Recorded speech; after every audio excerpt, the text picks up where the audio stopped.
Kristin Meekhof here this morning. She lost her husband at just 33 years old, but now she's hoping to help other women in a similar situation. She's teamed up with a Royal Oak psychologist, and a new book was born. Kristin joining us here this morning. Thank you for being here so bright and early on your Saturday morning. So Kristin, tell us about your book. What's it called? It's a Widow's Guide to Healing, and I spent 3.5 years interviewing widows from all different circumstances about their experiences, and then I put their narratives together along with practical advice from experts in various areas, financial concerns, solo parenting, probate court, for example, and other pertinent topics that widows face after the loss.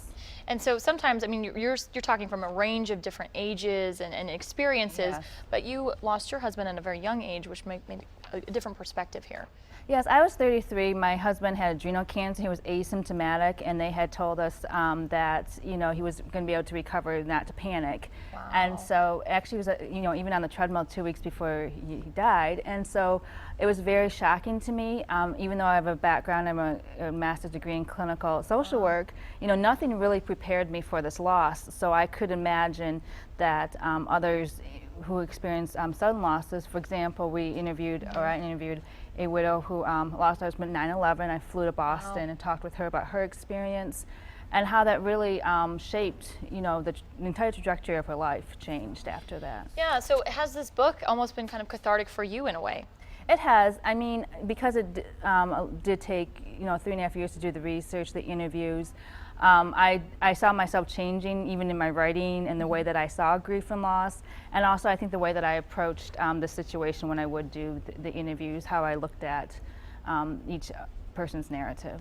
What's the biggest takeaway that you have for people that are dealing with a major loss in their life? I think one of the things is that that they really have to be gentle with themselves and not put a time frame on. There's a lot of pressure to get things done in a very short amount of time and to start feeling better, and literally women are told to move on. Yeah. And I think that can be very misleading.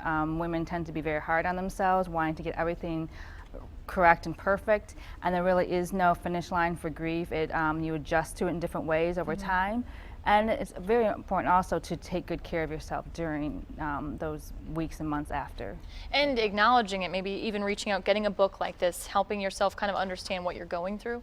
Yes, that, and I think that the reason that I did narratives is I really wanted women to be able to connect at least with somebody else in the story. I believe really what C.S. Lewis said, that we read to know that we're not alone. Yeah. And making that connection. I mean, it's impossible to know everybody's circumstance, and everything is different. Yeah. But sometimes it does help to read how somebody else went through a similar situation, how they were able to deal with it in a healthy way, and how their perspective may change your own. Well, Kristin, we know you do have a book signing coming up, so we want to let you know where that's taking place. It's happening today at the Troy Barnes & Noble at 2 o'clock, and again tomorrow at the Barnes & Noble at 2 o'clock. So I'm sure you're excited to meet people and talk with them about their experiences too.